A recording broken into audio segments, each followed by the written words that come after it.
For a long time, people had no idea what mental illness was. And now we know what it is, and there is a way to fight back. I think the biggest thing I think of when I think of mental illness is the stigma attached to it. It's a distortion in people's perception and how they think, how they are feeling. Anywhere from the schizophrenia to the bipolar disorders that are diagnosed, non-diagnosed, the depression that people deal with, the post-traumatic stress, anything at all that could really trigger a chemical imbalance in the brain that we commonly deal with. By all definitions, it's still an issue that is finally being talked about.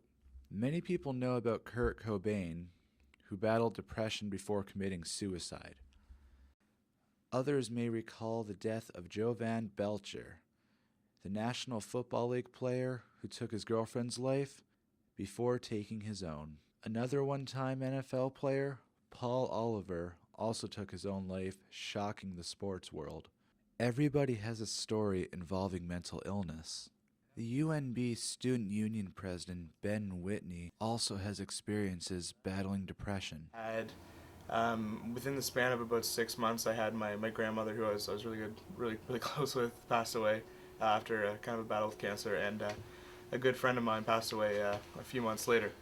And after that, I kind of was not in a great place. Kind of stopped taking care of myself and gained like 40 or 50 pounds over the course of like 4 or 5 months. Lindsay Gallagher, the mental health champion at St. Thomas University, tells the story of a once suicidal client she had. Herself tried to slice her arm and was taken to the hospital. And unfortunately, the care that people get at the hospital when they have mental illness is not always the best. And so, the police had taken her there, and she saw a psychiatrist for I think 5 minutes, told him that she was drunk, wasn't trying to kill herself. He agreed, sent her home, and that was like 2 in the morning. And at 9 a.m. in the morning, she called me to say goodbye.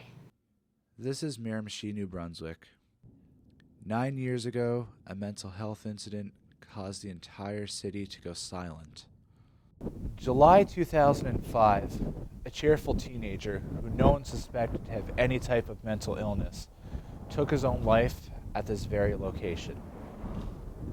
Recently, Bell Alliant raised funds by donating 5 cents anytime someone tweeted using the hashtag BellLet'sTalk, or any of their clients sent a text message. And I think Bell Let's Talk is a great example of that. I mean, I was blowing up Twitter and texting all day and just texting friends like 100 emojis, just like getting the text messages out. And I think those are excellent initiatives to get the conversation started. And there's a lot of people talking about starting the conversation. Now I think we need to figure it out. I think the conversation has been started. Now I think we need to figure out where we go from here. I think it was 80% of children and youth with mental illness in Canada do not receive treatment. But now let's put that in another way for a minute. Do you think that if 75 or 80% of kids with cancer didn't get treatment, that would be okay? People would be demanding treatment for that. But because it's mental illness, it's just kind of swept under the rug. Former Senator Mike Kirby is the first chair of the Mental Health Commission of Canada.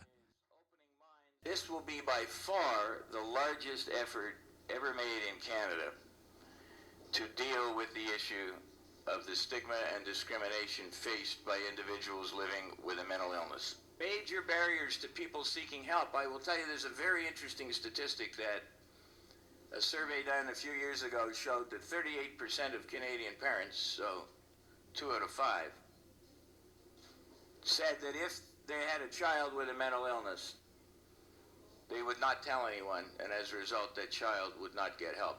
Paramedic Sarah DeLacio dealt with this as much as any paramedics have to. It's quite common that it's like, oh, so-and-so's had this and that, and oh, they're just looking for attention. But I think it's not an attention thing, and even if it is, let's take the attention that they have, that they are worried about it, let's fix it so they don't feel the need to want to harm themselves anymore. Or if the people are hiding it and you see those signs, we should really try to help them out. You're not alone.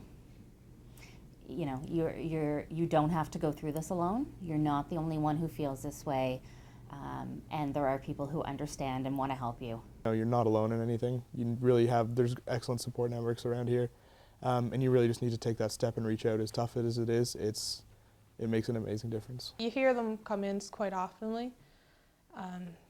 So, 25, 30%. The conversation has started. Do you remember the Amanda Todd video that went viral before the 15-year-old killed herself? That is what the conversation is trying to prevent. For Stu Journalism, I'm Scott Hems.